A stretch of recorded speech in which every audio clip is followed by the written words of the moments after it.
రాజకీయ నాయకులు తమ అవసరాల కోసం ఎన్ని మాటలు మాట్లాడతారో, అధికారంలోకి వచ్చిన తర్వాత ఏ విధంగా వాళ్ళు మాటలు మార్చుకుంటూ ప్రవర్తిస్తూ ఉంటారు. చాలాసార్లు వందల వేల ఎగ్జాంపుల్స్ కనిపిస్తూ ఉంటాయి.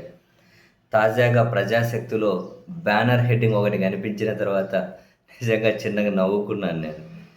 ఆదానికి సిక్కోలు తీరమట. ఎందుకు ఈ హెడ్డింగ్ చూడగానే ఎందుకు నవ్వుకోవాల్సి వచ్చిందంటే, జగన్మోహన్ రెడ్డి గారి హయాంలో ఇదే ఇప్పుడు అధికారంలో ఉన్న వాళ్ళు ఆదాని ఆంధ్రప్రదేశ్ అని హెడ్డింగులు పెట్టే కొన్ని తెలుగుదేశం పార్టీ పత్రికలు. ఆదానికి రాశి చేస్తున్నారు, రాష్ట్రం మొత్తం ఆదాని పరం, రాష్ట్రం అంటే ఇంకా డిఫైన్ చేయలేనన్ని. సీన్ కట్ చేస్తే ఈ అన్ని వీళ్ళు అంతకుమించి వీళ్ళు ఇంకెక్కువ ఆయన పరమే చేసుకుంటూ పోతూ ఉన్నారు. శ్రీకూర్మంలో 2274 ఎకరాల్లో తవ్వకాలకు అంటే ఆడ మొత్తం అంటే మొత్తం మీద అయితే శ్రీకాకుళం జిల్లా శ్రీకూర్మం అక్కడ మొత్తం మైనింగ్ కంట, బీచ్ మైనింగా అంతేనా? శ్రీకాకుళం జిల్లా శ్రీకూర్మం ప్రాంతంలో నిక్షిప్తమైన విలువైన ఖనిజ సంపద కొల్లగొట్టేందుకు చకచక ఏర్పాటు జరుగుతున్నాయి.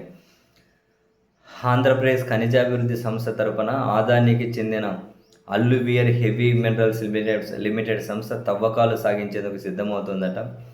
శ్రీకూర్మం పంచాయతీ ఎన్ వచ్చవలస ప్రాంతంలో 2274 ఎకరాల్లో తవ్వకాలపై ఉన్న ప్రజా ప్రయోజనాల వ్యాజ్యంను గత ఏడాది సెప్టెంబర్లో హైకోర్టు ముగించడంతో ఆదాని కంపెనీ తన ప్రయత్నాలను ముమ్మరం చేసిందట. అధికారులు భూముల సర్వే ప్రారంభించారట. ఏపీఎండిసి ద్వారా ఆదాని కంపెనీకి గార మండలం మోపాసు బందరు నుంచి శ్రీకాకుళం మండలం ఇప్పిలి వరకు ఉన్న ప్రాంతంలో అరుదైన లోహాలు అంటే రేర్ ఎర్త్ మినరల్స్ అంటారు, అవి ఉన్న ప్రాంతాల భూములతో ఒక స్కెచ్ను సిద్ధం చేశారట. మొత్తం 2274 ఎకరాలకు ప్రభుత్వం లెటర్ ఆఫ్ ఇంటెంట్ ఇచ్చేసిందట.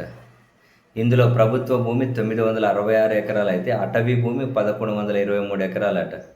జిరాయితీ భూమి 185 ఎకరాలట.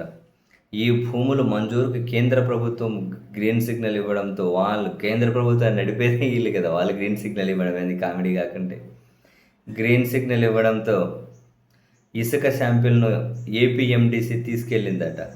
బీచ్ శాండ్లో ఇలిమినేటు, రొడైలు, జిర్కాను, గార్నెటు, సిలిమినేట్ తవ్వకానికి కేంద్ర ప్రభుత్వం అనుమతించిందట.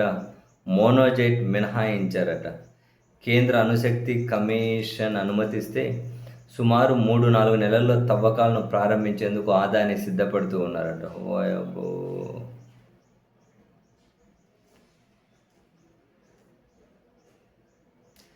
రేర్ ఎర్త్ మినరల్స్కునే డిమాండ్ మామూలుది కాదు. అంటే దాదాపు ఎక్కడెక్కడైతే కీలకమైన సహజ వనరులు ఉంటాయో అత్యంత కీలకమైనవి అవన్నీ వీళ్ళపరమే. వాళ్ళేమో లక్షల కోట్లు సంపాదిస్తూ ఉంటారు. ఇక్కడ మనమేమో ఏమంటారు, బతుకు దినదిన గండం అయినట్లు ఎక్కడికక్కడ ఏం వచ్చినా ఖర్చులకు సరిపోతూ ఉంటుంది. ఇంతగానం ఆర్థిక అంతరాలు, సంపద అంతా ఒకరి దగ్గరే పోగైతే ఏంటండి ఆ సమాజం ఎప్పటికీ బాగుండదు. మీరు గుర్తుపెట్టుకోండి, సంపద అంతా ఒకే దగ్గర కేంద్రీకృతం కాకూడదు. ఇప్పుడు అలా కేంద్రీకృతం చేయడం కోసం రాష్ట్ర ప్రభుత్వాలు, కేంద్ర ప్రభుత్వాలు పోటీపడి మరి సంపద అంతా కొందరి చేతిలోనే పెట్టేస్తూ ఉన్నారు.